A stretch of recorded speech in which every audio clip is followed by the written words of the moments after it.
Arbitrage une nouvelle fois polémique. Salut à tous, on se retrouve pour le débrief du match entre Osasuna et le Real Madrid. Score un partout, c'est Kylian Mbappé qui a ouvert le score à la 15e minute de jeu et c'est Boujimir qui a réduit la marque pour Osasuna sur penalty à la 58e minute de jeu. N'hésitez pas à liker et à vous abonner si vous êtes nouveau. On est parti pour les statistiques de cette rencontre qui sont en faveur du Real Madrid. 17 tirs pour le Real Madrid, 6 tirs cadrés. Un but seulement pour cette équipe d'Osasuna, c'est 11 tirs, 4 tirs cadrés. Possession à 55% pour le Real Madrid, 45% pour Osasuna. 476 passes pour le Real Madrid, 376 pour Osasuna, 88% de précision de passe pour le Real Madrid, 84 pour Osasuna, 16 fautes commises par cette équipe d'Osasuna, et on a pas mal qui n'ont pas été sifflés, seulement 7 pour le Real Madrid, un carton jaune pour le Real Madrid, 3 seulement pour cette équipe d'Osasuna, et ce carton rouge obtenu par Bellingham. Il y a eu un hors-jeu pour Osasuna, 2 pour le Real Madrid, 6 corners pour Osasuna et 2 pour le Real Madrid. Et là, on est parti en image pour les deux buts du match et le carton rouge obtenu par Bellingham. Cette équipe d'Osasuna qui a évolué en 4-3-3 et cette équipe du Real Madrid a également évolué en 4-3-3 avec Valverde, Tchouaméni, Asensio, Fran Garcia. Au milieu de terrain, on a Modric, Camavinga et Bellingham. Et en attaque, Vinicius à gauche. On a Ibrahim Diaz à droite qui était titulaire. Et en numéro 9, Kylian Mbappé. Cette équipe du Real Madrid va à la 14e minute de jeu réussir à avoir une grosse situation. Modric qui peut servir Brahim Diaz. Brahim Diaz, on voit que Bellingham fait un appel, il va être servi. Voilà. Au moment où il reçoit le ballon, il y a un joueur d'Osasuna qui essaye de tacler, sauf que Bellingham met voilà, le pied en avant, il tacle, il arrive à faire cette passe pour Valverde vers l'avant, l'accélération de Valverde aux abords de la surface de réparation, il centre, il y a l'appel de Mbappé et ça fait but 1-0 pour cette équipe du Real Madrid. Voilà la joie de Mbappé, Vinicius et Valverde, forcément. Valverde, elle était magnifique, la passe décisive. À la 39e minute de jeu, c'est le tournant du match, puisque cette équipe du Real Madrid va être réduite à 10 suite à ce carton rouge obtenu par Bellingham. Et on ne comprend pas pourquoi, en fait, à ce moment-là, Bellingham, fou de rage, obtient un carton rouge. Mais on va y venir après, par rapport à ses propos qui ont fuité par la chaîne espagnole Movistar. Mais à la 59e minute de jeu, en deuxième mi-temps, il y aura une frappe d'un joueur d'Osasuna. L'arrêt de Courtois, le ballon va revenir. Une nouvelle frappe d'un joueur d'Osasuna. Et au moment où il frappe, Camavinga est en retard, met le pied en avant. L'arbitre est parti voir les images à la VAR. Et ici, on voit sur cet angle-là qu'il y a clairement faute. Après, ça peut être sévère ou non. Forcément, Carlo Ancelotti ne comprend pas la décision et il y a eu un rire nerveux. L'arbitre siffle le penalty pour Osasuna, c'est Budimir qui va se charger de le mettre. Parfaitement bien tiré, à contre-pied. 13e but pour Budimir. Il a tiré à gauche et Courtois est parti à droite. Et forcément, cette équipe du Real Madrid perd des points dans la course au titre. Arbitrage polémique, puisque forcément, il y a eu énormément de fautes. Comme je l'ai dit, 16 pour cette équipe d'Osasuna, mais il y en a pas mal qui n'ont pas été sifflés. Et par rapport à ce penalty qui a été obtenu par cette équipe d'Osasuna, ok, il y a penalty, mais normalement il devait y en avoir deux en première mi-temps pour le Real Madrid. Il y avait une faute de Moncayola sur Vinicius et une autre faute sur un joueur du Real Madrid, en l'occurrence Bellingham. Et par rapport à Bellingham et ce carton rouge, en fait, par rapport à ses propos, il a dit à l'arbitre, je vais vous parler avec respect. Donc, forcément, il n'y a rien de mal jusqu'à là. Et ensuite, il a dit fuck you. Donc, forcément, il insulte l'arbitre.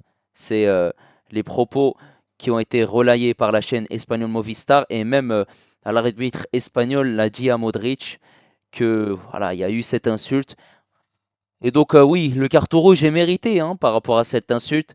Mais forcément, des pénaltys qui ne sont pas sifflés, des fautes qui ne sont pas sifflées, beaucoup d'accrochages malgré tout dans cette rencontre. Une équipe d'anti-jeu, c'est une équipe vicieuse, cette équipe d'Osasuna qui a perdu seulement deux rencontres à domicile en championnat et forcément a mis énormément d'impact physique, beaucoup d'agressivité.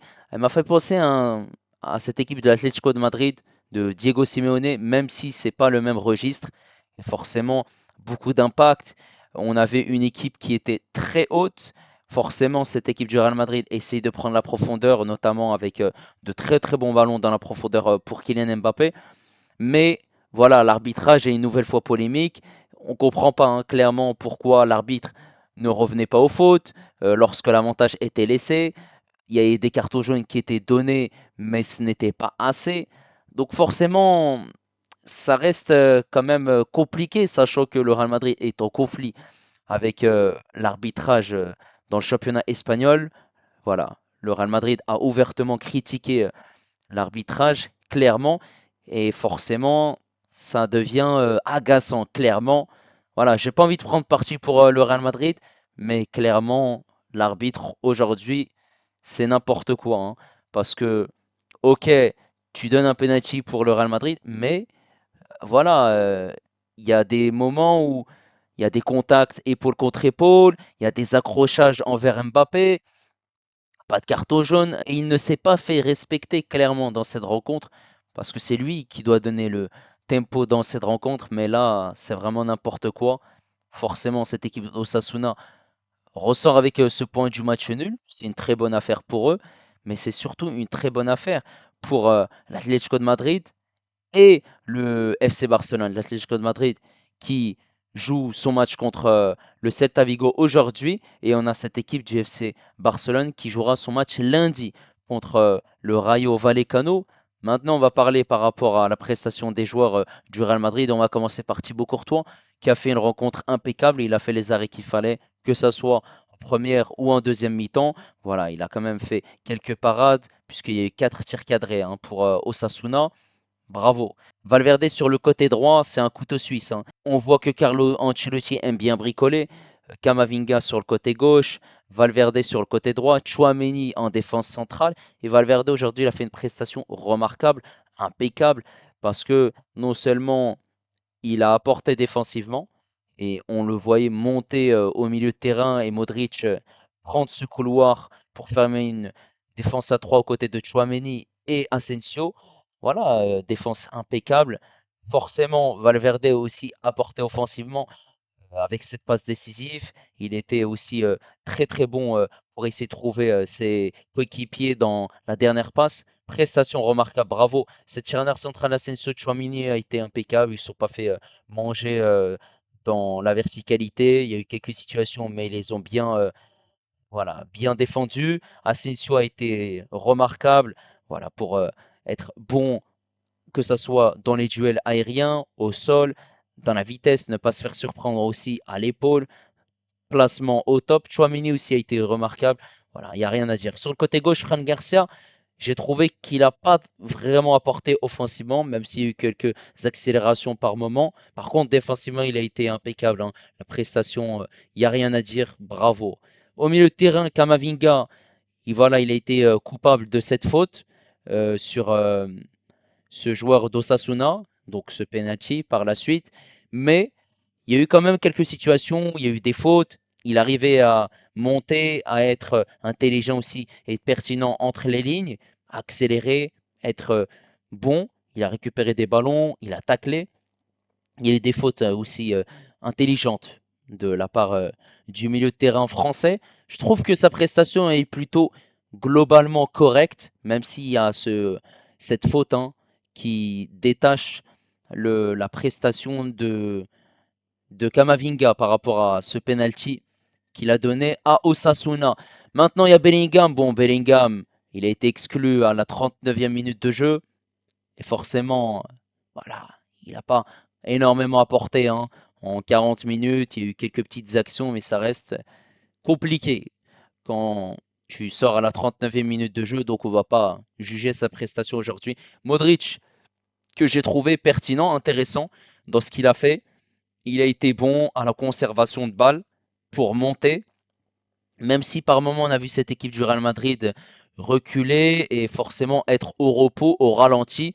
Et lorsque cette équipe d'Osasuna avait le ballon, ils essayaient de pas forcément mettre un pressing intense pour récupérer le ballon, mais surtout voilà, coulisser le bloc et récupérer le ballon tranquillement lorsqu'il y avait des passes ratées ou des longs ballons dans la transition rapide. Voilà.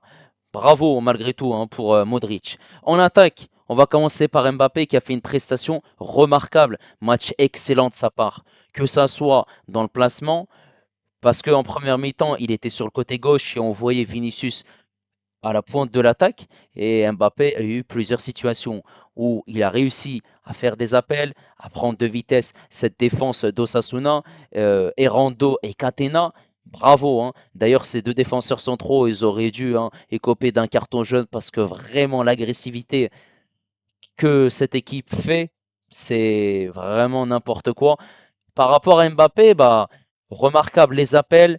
Il arrive à faire la différence, à accélérer, à tirer. Il a mis en difficulté quand même hein, cette équipe d'Osasuna. Il était dans des angles fermés. En première mi-temps sur le côté gauche. Il y avait d'autres moments en deuxième mi-temps. Il était sur le côté droit.